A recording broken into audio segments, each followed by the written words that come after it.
이제 데오빌로 각하에게 이제 이렇게 성령에 대해서 성령으로 세례를 받을 것이라고 이렇게 편지를 쓴 내용이 사도행전이라고 했는데요. 리모컨이 이쪽 편에 있어요. 왼쪽 편에. 그걸로 조절하시면 됩니다.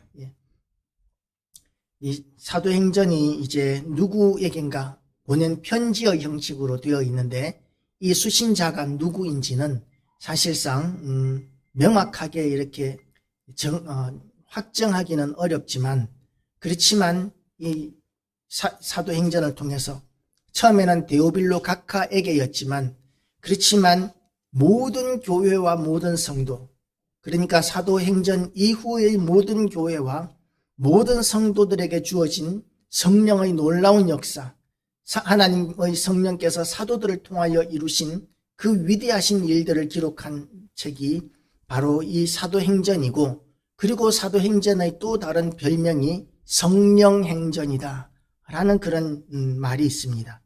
그리고 이제 5절 말씀을 보면 지난주에 말씀인데, 요한은 물로 세례를 베풀었으나 너희는 몇 날이 못 되어 성령으로 세례를 받으리라고 이렇게 성령을 약속하셨고요. 그리고 8절 말씀을 보면 이 8절 말씀은 많은 크리스찬들이 암송하는 구절인데요.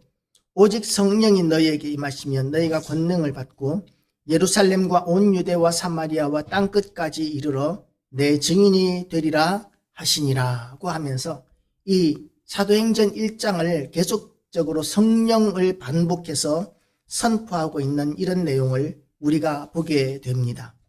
이 6절, 오늘 본문 말씀의 첫 번째 구절이 6절인데요. 이제 예수님께서 부활하시고 난 다음에 40일 동안 제자들 앞에서 나타나시고, 그리고 제자들을 견고하게 하시고 믿음을 더하시고, 얼마나 믿음이 더해졌겠습니까? 예수님이 분명히 십자가에 못 박혀 죽으시고 물과 피를 다 쏟으시는 모습까지 제자들이 다 봤는데, 그런데 그 예수님이 살아나셨으니까 이건 제자들에게는 너무나 기쁜 일이고 감격적인 일이고 놀라운 일이었고, 그냥 죽은 것도 아니고 온몸에 피를 다 쏟았기 때문에 도저히 살아날 수 없는 지경으로 예수님의 몸이 완전히 망가진 상태에서 무덤에 들어가셨는데 3일 만에 살아나신 이 사실은 제자들의 믿음을 견고하게 하는데 중요한 역할을 했을 것입니다.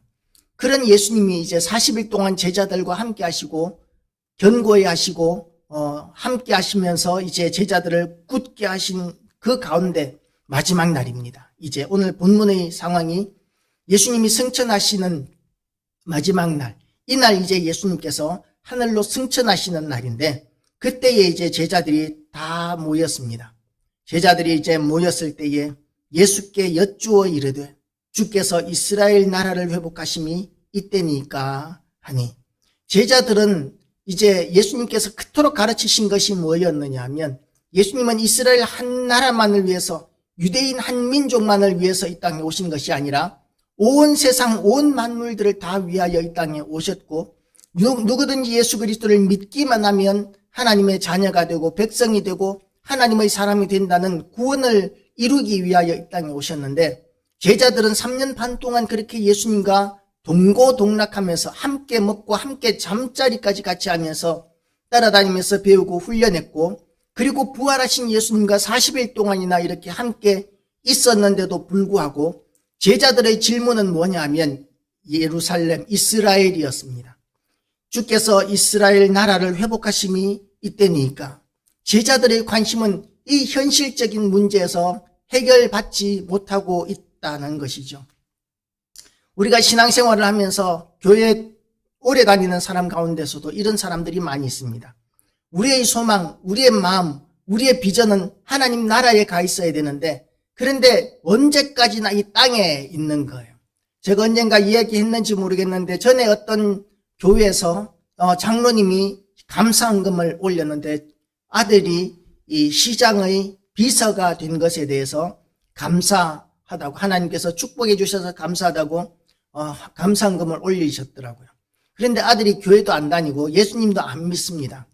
그런데 직분이 높아지는 것은, 그것은 자칫 저주가 될 수 있는 일이고, 그것은 하나님의 은혜라고 보기가 어렵습니다. 그냥 유기해 놓으신 것이죠.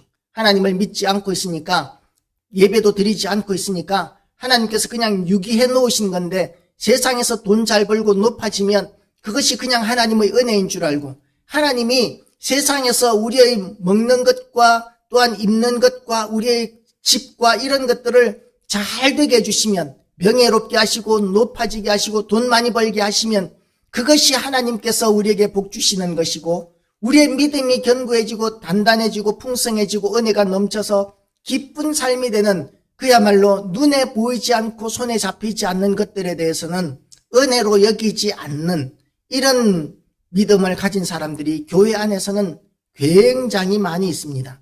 제자들, 예수님으로부터 직접 교육을 받고 훈련을 받은 제자들의 수준이 이 정도인데, 예수님이 아닌 목회자로부터 설교를 듣고 목사로부터 가르침을 받은 성도들의 수준이 예수님으로부터 직접 가르침을 받은 제자들의 수준보다 높아지기는 쉽지 않은 일이죠. 그래서 이 제자들의 관심은 끝까지 이스라엘 나라를 회복시키는 것이 이때니까 하는 것이 가장 중요한 이 제자들의 관심사항이었습니다.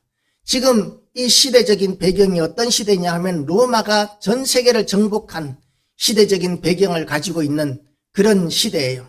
그래서 이 시대는 이 로마가 너무 강대한 나라고, 유대는 로마의 식민지에 불과하기 때문에 유다 사람들, 이스라엘 사람들의 소원은 뭐냐 하면 자기들이 강대한 나라가 되어서 로마와 같은 제국을 이루고 전 세계를 정복해 나가고 우뚝 서는, 전 세계 위에 우뚝 서는 나라가 되는 것. 그래서 유대인이라는, 이스라엘인이라는 그런 명패만 있으면, 그러면 세계 어느 나라를 가서든지 인정을 받고 대접을 받는, 지금 이 시대는 로마인이면 인정을 받고 대접을 받는 시대거든요. 그런데 어느 나라에 가서든지 인정받고 대접받는 그런 세상이 되는 것, 이것이 제자들의 꿈이었고 비전이었고 소망이었습니다. 그런 소망은 예수님을 따르지 않는 그런 유대인들의 소망과도 같은 것이었죠. 그러니까 제자들의 믿음의 수준은 세속화의 단계에서 여전히 예수님께서는 승천하셔야 되는데 여전히 변화받지 못하고 성장하지 못하고 성숙하지 못하고 있는 이런 수준을 여지없이 드러내 보여주고 있는 것입니다. 그런데 예수님께서 여기에 대해서 뭐라고 말씀하시느냐 하면 책망하시지 않아요. 너희가 이렇게 내가 오랫동안 가르치고 이렇게 너희들과 함께 했는데도 불구하고 어떻게 이렇게 미련하고 무지몽매할 수가 있느냐. 내가 3년 반 동안 가르치고 부활한 다음 40일 동안 이렇게 가르친 이 모든 것들이 다 헛것이로구나 라면서 탄식하시는 것이 아니라 예수님께서는 이렇게 권면하십니다. 이르시되 때와 시기는 아버지께서 자기의 권한에 두셨으니 너희가 알 바 아니요. 이 세상에 많은 이단들이 일어나는데요. 그 이단들의 거의 대부분의 특성들이 뭐냐 하면 성경의 비밀을 풀었다는 거예요. 이 지금까지 교회에서는 가르쳐주지 않는 그런 성경의 비밀, 종말의 비밀을 풀었다라는 그런 이야기들을 많이 들고 옵니다. 교회 다니는 사람들, 특별히 예수 믿는 사람들은 성도들이 제일 관심이 있어 하는 것이 뭐냐 하면 예나 지금이나 예수님이 언제 다시 재림하실지에 대해서 우리는 언제나 궁금해합니다. 그렇게 궁금해하는 이유가 여러 가지가 있겠지만 예수 그리스도의 오심을 너무나 소망하기 때문에 궁금해하는 사람들이 있는 반면에 또한 이 세상에서의 세상살이가 너무 힘들고 어려워서 이 세상에서의 고난이 속히 끝나기를 원하는 마음에서 예수님이나 빨리 오시면 좋겠다. 그러는 사람들도 있는 거예요. 우리나라도 한참 이렇게 경제가 어렵고 이렇게 보릿고개를 고통스럽게 넘기던 시기에는 어른들이 이런 이야기를 하시더라고요. 전쟁이나 빨리 났으면 좋겠다. 북한하고 전쟁이 나서 어떻게 됐든지 나라가 한번 뒤집혔으면 좋겠다. 물론 그렇게 되면 훨씬 더 비참해지게 될 것인데 지금 세상살이가 너무 힘드니까 그런 마음들을 가지시더라고요. 제 위에 어른들께서. 그런데 지금은 북한 사람들이 그런 마음을 가진다고 그래요. 이 북한의 김정은이 계속해서 미사일을 쏘고 이 엄청난 비용을 들여서 얼마든지 국민들을 먹여 살릴 수 있는 그런 큰 돈을 미사일 만들고 핵폭탄 만드는 데 쓰면서 지금 북한 주민들이 굉장히 많이 굶어 죽어가고 있다고 합니다. 너무나 많은 식량이 필요한데 그 식량을 공급해주면 국민들에게, 이 북한 백성들에게 돌아간다는 보장이 없으니까 유엔에서도 그것을 이제 제대로 집행하지 못하고, 또한 여러 이 구호단체에서도 북한에 제대로 식량 공급을 하지 못하고 금지되어 있는데요. 이와 같이 우리는 예수님의 재림을 속히 기다리는, 세상살이가 너무 힘들고 고통스럽기 때문에, 또는 주님이 너무나 그립고 그리워서 주님을 기다리는 이런 여러 종류의 사람들이 있을 수 있겠지만, 예수 믿는 사람들은 일반적으로 공통적으로 예수님이 속히 오시면 좋겠다, 재림이 속히 있으면 좋겠다 하는 그런 마음들을 많이들 가지게 됩니다. 그래서 이단들이 예수님이 이제 언제 오십니다 라고 이렇게 선포하면, 그러면 거기에 물밀듯이 이렇게 몰려 들어가는 이런 현상들을 많이 보게 됩니다. 서기 1000년경에 그 대제국 로마가 게르만 민족들에게 의해서 이렇게 침략을 받을 때, 그야말로 그때 당시에 하나님을 믿는 로마는 그 이방인들에 의해서 침략당하고 전쟁에서 패배하고 수세에 몰리고 하는 이런 상황들을 도저히 이해할 수가 없었습니다. 어떻게 하나님을 믿는 우리가 저 야만인들에게 이렇게 짓밟힐 수가 있는가 하는 그런 생각들을 가졌던 것이죠.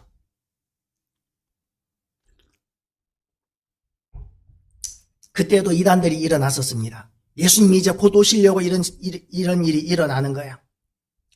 이 몽고 군대가 유럽을 이렇게 공격할 때에도 몽고인들이 가는 곳에는 시체와 폐허밖에는 남지 않았었습니다. 지옥의 저승사자와 같이 여겨지던 것이 몽고 군대였었습니다.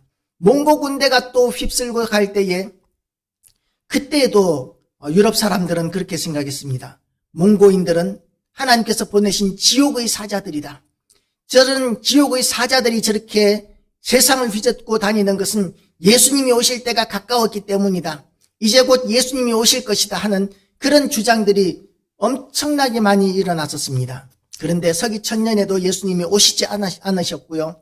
그리고 초대교회에도 그 이전에 예수님이 승천하시고 난 뒤에 얼마 되지 않는, 지금으로부터 약 2000년, 거의 2000년 전 그 시기에도 이제 세상은 너무나 교회에 대한 핍박이 심했었기 때문에 성도들은 예수님의 재림에 대한, 종말에 대한 소망이 아주 강했었습니다. 그런데 그렇게 예수님을 소망하는 초대교회 성도들에게 주님께서 주신 말씀이 이거였던 거예요. 때와 시기는 아버지께서 자기 권한에 두셨으니 너희가 알 바가 아니요 라고 이렇게 말씀하고 있는 것입니다. 예수님께서 오시는 때는 이 베드로후서 3장 9절에서도 이렇게 이야기합니다. 주의 약속은 어떤 이들이 더디다고 생각하는 것 같이 더딘 것이 아니라 오직 주께서 너희를 대하여 오래 참으사 아무도 멸망하지 아니하고 다 회개하기에 이르기를 원하시느니라 고 이렇게 말씀하고 있는 것이죠. 그러니까 하나님께서 예수님께서 이 땅에 오시는 것이 더뎌지고 자꾸만 미루어지는 것에 대해서 우리는 속히 오셨으면 좋겠다. 세상이 빨리 끝나고 정말 그렇게 하나님께서 약속하시고 말씀하셨던 그런 기쁨과 평강과 은혜가 넘치는 너무나 좋은 나라, 천국과 같은 나라가 이 세상에 속히 펼쳐지면 좋겠다라고 하는 그런 소망이 우리에게는 있지만, 하나님께서는 모든 사람들이 한 사람이라도 더 구원받기를 원하시는 그런 마음에서 참고 또 참고, 이 세상에 심판하실 만한 죄악은 너무나 많지만 그럼에도 불구하고 한 사람이라도, 그 중에 한 사람이라도 더 구원받기를 기대하고 원하는 마음으로 주님께서는 예수 그리스도의 재림을 미루시고 최후의 심판을 미루고 계시는데, 이것을 우리는 은혜로 받아들여야 한다는 것이죠. 그래서 때와 시기는 아버지께서 자기의 권한에 두셨으니 너희가 알 바 아니요. 그럼 우리가 알아야 할 것이 있습니다. 우리가 알지 말아야 알 필요가 없는 것, 언제 주님이 재림하시고 언제 세상의 종말이 오는가, 구체적인 날짜는 우리가 굳이 알 필요가 없고 하나님께서 우리에게 알려주지도 않으셨는데, 수많은 이단들이 언제 예수님이 오신다, 1999년 10월 27일 날 세상의 종말이 온다는 다미선교회도 있었고, 그런 수많은 이단들이 끊임없이 또 제7일 안식교 같은 경우에는 예수님이 이미 재림하셨대요. 오래전에 재림하셨는데 이 세상을 완전히 징벌하시기 전에 얼마만큼 누구에게 어떤 죄를 물어야 하고 어떤 벌을 주어야 할지에 대해서 이렇게 확정하시기 위해서 조사하고 다니신다. 그래서 지금은 조사 심판 기간이다. 제7일 안식교에서는 그렇게 이야기를 하고 있어요. 그 조사 심판 기간이 얼마나 긴지 단번에 다 아시는 전능하신 하나님께서 굳이 그런 조사를 하실 필요도 없는데, 그런데 이제 조사 심판 기간이다 라고 이렇게 이야기를 하고 있기도 하죠. 그런 이단들이 일어나는 이유가 뭐냐 하면, 우리가 알 필요가 없는 것, 하나님의 영역에 속한 것, 하나님께서 결정하실 문제에 대해서 우리가 주제 넘게도 알고자 할 때에 그런 이단들이 나타나게 되고, 그리고 우리를 미혹하고 넘어뜨리게 된다는 것이 교회의 역사였었습니다. 그래서 주님께서 너희가 알 바 아니라고 이렇게 말씀하시는 것이죠. 그런데 또한 알 바가 있습니다. 우리가 알아야 하는 것이 있는데 8절에 보면, 오직 성령이 너희에게 임하시면 너희가 권능을 받고 예루살렘과 온 유대와 사마리아와 땅끝까지 이르러 내 증인이 되리라 하시니, 제자들을 세상에 남겨두고 가시면서 제자들에게 주신 사명이 있습니다. 우리 주님께서 제자들에게 주신 사명은 뭐냐 하면 온 세상에 복음을 전하는 일이에요. 그런데 지금 제자들의 수준이 아까 처음에 봤지만 어떤 수준이냐 하면, 제자들의 수준은 유대인에게 머물러 있는 수준입니다. 이스라엘 나라에 머물러 있는 수준입니다. 하나님 나라가 이스라엘에게만, 유대인에게만 임해야 한다고 생각하는 수준, 이스라엘 나라가 회복되어야 한다는 수준, 그 수준에서 벗어나지 못하고 있는 것이죠. 그래서 그런 제자들이 예수님의 사람으로, 하나님의 사람으로 사명을 감당하기 위해서 무엇이 있어야 하느냐 하면 성령을 받는 것이 먼저여야 한다고 주님께서 말씀하고 계십니다. 우리가 예수님을 믿는 것도 성령을 먼저 받아야 합니다. 기도하는 것도 성령을 받아야 하고요. 사명을 감당하는 것도 성령을 먼저 받아야 합니다. 우리의 의지도 물론 중요합니다. 우리가 의지를 가지고 하나님 앞에 충성하고 믿음을 견고히 하고 우리의 믿음을 지키고 예배의 자리를 지키는 우리의 의지도 너무나 중요하지만, 그러나 그런 의지를 주시는 이가 누구시냐 하면 바로 성령께서 주신다는 것이죠. 성령께서 우리의 믿음을 견고하게 하실 수 있는 그런 능력을 주시고, 세상에 나가서 복음을 전할 때에도 강하고 담대하게 하시는 능력을 주시고요. 또한 우리가 전하는 복음을 듣는 사람들이 예수 그리스도를 믿고 복음을 받아들이는 그 모든 역사도 성령으로 말미암아 되는 것입니다. 지난주에 어떤 목사님들 성경 공부에 이렇게 참석했을 때 관건이 하나 있었는데, 하나님께서는 사람들을 사용하지 않고서는 복음을 전할 수 없느냐, 일꾼들을 통하지 않고서는 복음을 전할 수 없느냐라는 그런 토론의 문제가 있었는데요. 결론을 어떻게 마무리했느냐 하면, 하나님은 전지전능하시기 때문에 얼마든지 혼자서도 복음을 전할 수 있고 하나님의 능력을 드러내셔서 사람들이 예수 믿게 만드실 수 있지만, 하나님께서는 사람을 통해서, 하나님을 믿는 성도들을 통해서 그 일을 이루시는 것을 기뻐하시기 때문에 하나님께서는 우리를 사용하신다 라고 이렇게 결론을 내었습니다. 그래서 하나님께서 우리에게 그 사명을 주신 거예요.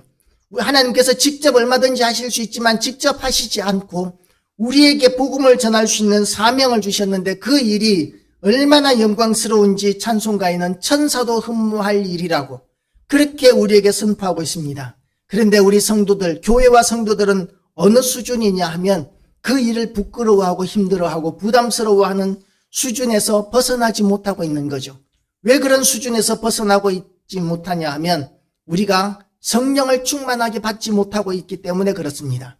성령 충만함을 우리가 받아야 합니다. 성령으로 충만해지고 성령의 능력을 우리가 받아야 합니다.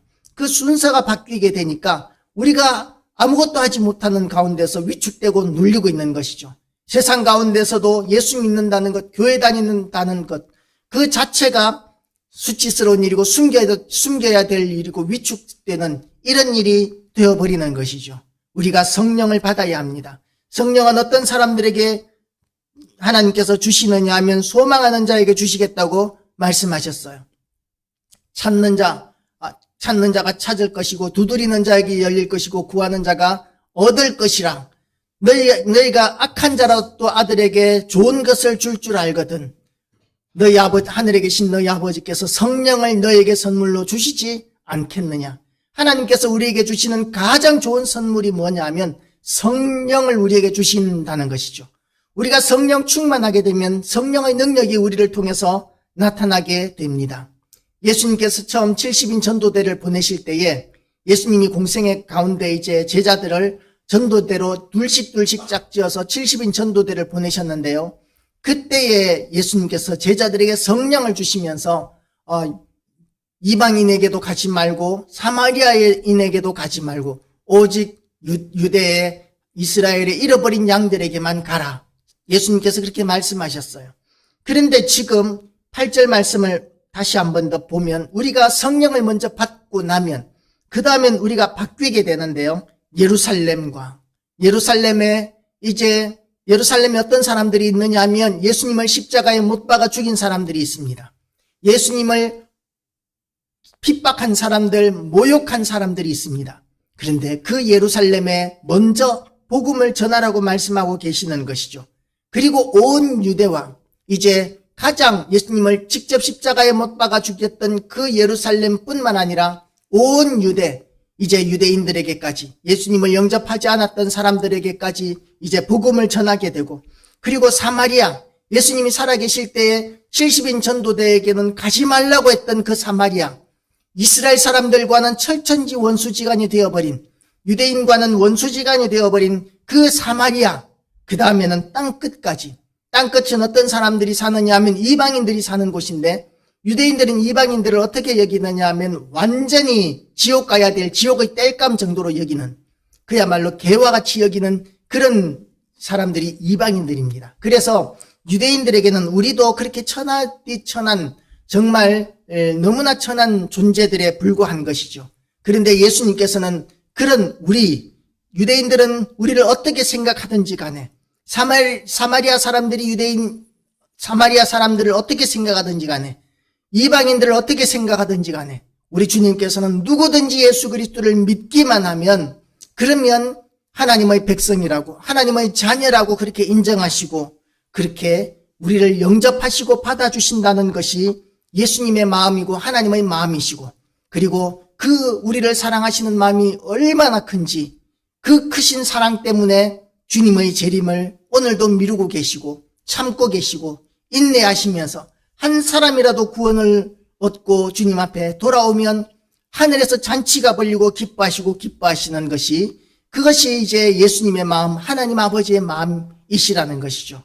그래서 우리가 예수님을 믿는 자로서 이 땅에 남아 있는 이유, 존재의 이유가 뭐냐 하면 하나님을 기쁘시게 해드리기 위한 것인데, 하나님을 기쁘시게 해드리기 위한 그 우리의 삶은 세상의 소금과 빛이 되는 삶입니다. 세상의 소금과 빛, 소금은 무엇입니까? 자기를 녹여서 맛을 내는 역할을 하고, 또한 썩을 것을 썩지 않게 하는 것, 그것이 소금의 역할이죠. 그리고 등불은 어떤 것입니까? 등불은 자신을 불태워서 세상을 밝히는 것이 등불이죠. 그래서 사명을 감당하는 세상의 소금과 빛이 되는 역할은 자기 희생이 없으면 할 수 없는 일입니다. 그런데 그 일을 감당하라고 주님께서는 우리를 세상에 두셨습니다. 그리고 또한 주님께서 우리에게 주신 이 사명이 뭐냐 하면 복음을 전하는 삶이에요. 아까 소금과 빛의 역할이 예수님을 믿는 사람으로서 거룩한 삶을 세상 가운데서 살아내고 세상을 섬기는, 하나님의 이름으로 세상을 섬기는 모습이 세상에서 소금과 빛의 역할이었다면, 그 또 하나의 사명, 오늘 본문에서 우리에게 주시는 사명은 세상 끝까지 예수 그리스도를 전하라는 거예요. 예수 그리스도를 전하면 그러면 세상이 예수님을 믿기만 하면 하나님께서는 그걸로 말미암아 그 사람들을 구원하시기로 작정하신 것입니다. 예수님을 믿고 착해지면 그러면 그 착한 행실 때문에 구원을 얻는 게 아니에요. 사람은 그럴 만한 능력이 없습니다. 아무리 노력을 해도 아무리 돌을 닦아도 우리가 구원 얻을 만큼 그렇게 수준 높은 성과를 이룰 수 있는 그런 사람은 세상에 아무도 없습니다. 언젠가 어떤 승려의 간증을 봤는데요. 그 승려가 누가 전하지도 않았는데 신비한 그런 불교 국가였기 때문에 신비한 그런 체험을 통해서 예수님을 믿게 되었는데 그분이 하시는 말씀이 뭐냐 하면 부처가 되기 위해서는 5억 년 정도의 부처가 되어야 되겠다고 이렇게 작정하고 수행을 한 지 한 5억 년 정도 되어야 이 부처가 될 수 있다고 그러더라고요. 그게 불교의 가르침이라고 이야기를 들었습니다. 5억 년, 지구가 존재한 게 한 100만 년 되려나요? 하여튼 지구가 몇 번을 망하고 또 태어나고 이러면서 해야 지구가 5억 년이 되려고 그러면 지구의 나이를 100만 년이라고 봤을 때 500배쯤 되겠네요. 지구 나이의 500배 정도를 우리가 이렇게 윤회를 하면서 돌을 닦아야 부처가 될 수 있다고 그러니까 아마도 불교에 의하면 지구인으로서는 부처가 된 사람이 아무도 없다라는 것이 불교의 교리라고 볼 수 있습니다. 그래서 석가모니도 사실은 불교의 교리에 의하면 부처가 아니다라는 것을 들은 적이 있습니다. 그렇게 우리가 고행을 통해서 수행을 통해서 돌을 닦아서 구원을 이룰 수 있을 만큼 성숙하고 성장하고 거룩해질 수 있는 사람은 세상에 아무도 없다고 성경은 이야기하고 있습니다. 그래서 의인은 없나니 한 사람도 없느니라 하고 그렇게 성경은 우리에게 선포하고 있는 것입니다. 그렇게 우리가 예수 그리스도를 믿기만 하면 그러면 우리의 삶이 어떻든지 간에 우리가 어떤 죄를 지었든지 간에 하나님께서는 그걸로 예수님이 십자가를 지신 그 죄의 대가를 지불하심으로 말미암아 이제는 다 해결되었다. 그렇게 인정하시기로 작정하신 거예요. 이건 하나님의 작정이십니다. 그렇게 작정하신 것이 이제 하나님의 공의를 만족시키고 하나님은 정의로우신 분이시기 때문에 죄를 용납하실 수가 없는데 우리의 죄를 그렇게 예수님이 대속해 주셨다고 인정해 주기로 작정하심으로 말미암아 우리의 모든 죄에 대한 정의를 하나님께서는 이루신 것이고 그래서 우리는 예수님을 믿기만 하면 구원을 얻는데 온 세상이 다 그렇게 구원을 얻게 하시기 위하여 하나님께서는 우리를 세상에 두시고 그리고 세상에 복음을 전하는 사명을 감당하라고 주님께서는 우리에게 그렇게 명령하셨던 것입니다. 그래서 우리는 성령을 소망해야 합니다. 찾으라 구하라 두드리라고 말씀하셨는데 우리가 성령을 소망하고 성령 충만함을 받아야 합니다. 우리 기도 제목이 여러 가지가 있겠죠. 하나님 우리의 사업이 잘 되게 해주십시오. 우리를 건강하게 해주십시오. 교회가 부흥하게 해주십시오. 이렇게 여러 가지 우리가 기도할 것이 있는데 무엇보다도 우리가 먼저 기도해야 할 것이 빼놓지 말고 기도해야 할 것이 하나님 우리에게 성령을 부어주시옵소서. 성령 충만함과 성령의 능력을 우리에게 부으셔서 우리가 새로워지게 하시고 하나님의 크신 능력을 덧입어서 세상 가운데서 우리가 사명 감당할 수 있게 해 주시옵소서. 이걸 우리가 먼저 구해야 하고 영원히 구해야 하고 그렇게 구함으로 말미암아 성령 충만함을 받으면 그러면 비로소 우리가 그 사명을 감당할 수 있는 증인으로서 거듭나게 된다는 것이죠. 의지도 중요합니다. 증인으로서 살아야 되겠다는 그런 의지를 가지는 것도 중요한데 그것보다도 먼저 우리가 성령 충만함을 받아서 증인으로서의 삶을 살 수 있는 능력을 덧입는 것이 참으로 필요하고 중요하다는 것이죠. 그리고 제자들에게 이렇게 마지막 교훈을 하시고 난 다음에는 예수님께서 제자들에게 무엇을 보여주시느냐 하면 9절 말씀을 보여주십니다. 이 말씀을 마치시고 그들이 보는데 올려져 가시니 구름이 그를 가려 보이지 않게 하더라. 주님께서 이제 확실하게 죽으셨다가 부활하신 것만 해도 너무나 큰 기적인데 예수님께서 사람들이 보는 앞에서 들어 올려져 하늘로 올라가시는 거예요. 그리고 구름이 그를 가려 보이지 않게 하더라 하는 여기서 이 구름은 뭘 상징하느냐 하면 하나님의 임재를 상징합니다. 그러니까 예수님이 승천하실 때에 성령과 하나님 아버지의 임재하심과 예수 그리스도 이 삼위일체 되신 하나님이 함께 역사하시는 것이죠. 그렇게 올라가시면서 이제 제자들은 그 모습을 전부 다 봤습니다. 얼마나 대단한 체험이었겠습니까? 이 세상의 어떤 왕이나 어떤 황제도 그와 같은 하늘로 올라가는 그런 놀라운 현상을 보여줄 수 있는 사람이 없고 보여준 적이 없는데 예수님께서는 그렇게 구름 위로, 하늘 위로 올라가시는 모습을 제자들에게 보여주셨습니다. 이 모습을 본 제자들의 마음은 어땠겠습니까? 예수님은 정말 하나님의 아들이시구나. 정말 살아계신 하나님이시겠구나 하는 그런 믿음이 더욱더 강해졌을 것입니다. 그 모습을 하늘로 올라가셔서 이제 보이시지도 않는 예수님을 제자들은 끊임없이 또 하늘을 바라봅니다. 또 다시 내려오시지는 않으실까? 하늘에서 예수님이 하늘에 올라가셨으니까 하늘에서 무슨 변화가 있을까? 예수님께서 말씀하셨던 것과 같이 하늘 문이 열리고 그리고 천군 천사들이 내려오는 그런 놀라운 현상이라도 혹시 일어나지 않을까? 그런 여러 가지 기대감과 복잡한 마음을 가지고 하늘에서 눈을 뗄 수가 없었을 것입니다. 그래서 올라가실 때에 제자들이 자세히 하늘을 쳐다보고 있는데 보이지 않게 되었는데도 불구하고 올라가실 때에 제자들이 자세히 하늘을 쳐다보고 있는데 흰옷 입은 두 사람이 그들 곁에 서서 이르되 갈릴리 사람들아 어찌하여 서서 하늘을 쳐다보느냐 너희 가운데서 하늘로 올려지신 이 예수는 하늘로 가심을 본 그대로 오시리라 하였느니라.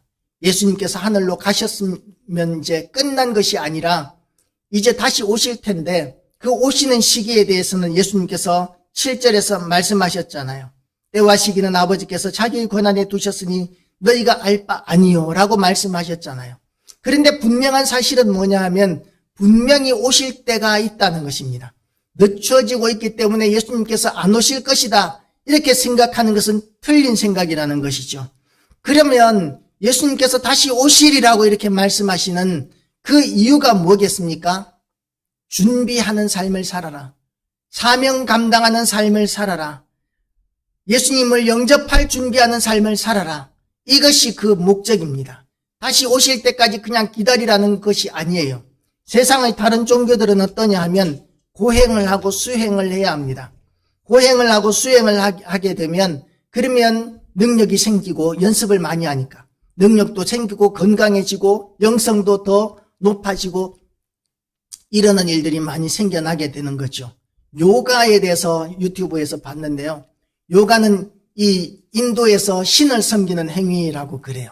그래서 현대인들이 운동 삼아서 건강을 위해서 요가를 하는 것이 괜찮느냐라는 그런 신앙 질문에 대해서 어떤 신령한 목사님이 이렇게 이야기를 하더라고요.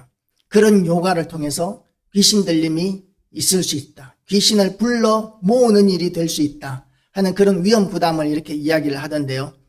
우리가 귀신이 악한 영들이 얼마나 교묘하게 우리 가운데 들어와서 우리를 회방하고 우리를 넘어뜨리려고 시도하는지 모릅니다. 그런 세상의 것들은 어쨌든 열심히 연습하고 돌을 닦는 그래서 도사가 되고 또는 신령이 되고 또는 이렇게 천상에 올라가고 이러는 것들이 있는데요. 그런데 우리가 믿는 이 하나님은 예수 그리스도를 믿는 우리의 신앙은 우리가 연습해서 되는 것이 아니라 주님께서 우리에게 일방적으로 은혜를 주심으로 말미암아 우리는 구원을 얻었고 구원을 얻은 사람인데도 불구하고 이 땅에 남아있는 존재의 이유는 사명을 감당하기 위해서 우리는 이 땅에 존재하고 있다는 것을 본문은 다시 한 번 더 이야기하고 있는 것입니다. 하늘만 쳐다보면서 도만 닦으면서 시간 낭비하지 말라는 것이죠. 세월을 아끼라. 사명 감당하는 삶을 살아라. 하나님이 기뻐하시는 그런 인생이 되어라. 그것이 너희가 본 그대로 가심을 본 그대로 오시리라고 하는 이 말씀을 선포하는 목적인 줄 알고 오늘도 우리가 성령 충만함을 받으시고 그리고 온전히 하나님께서 하나님의 영역에 두신 것에 대해서 관심을 가지기보다는 사명 감당하는 삶에 집중하기로 결단하는 우리 모든 심령들 되시기를 주님의 이름으로 축복합니다. 기도하시겠습니다.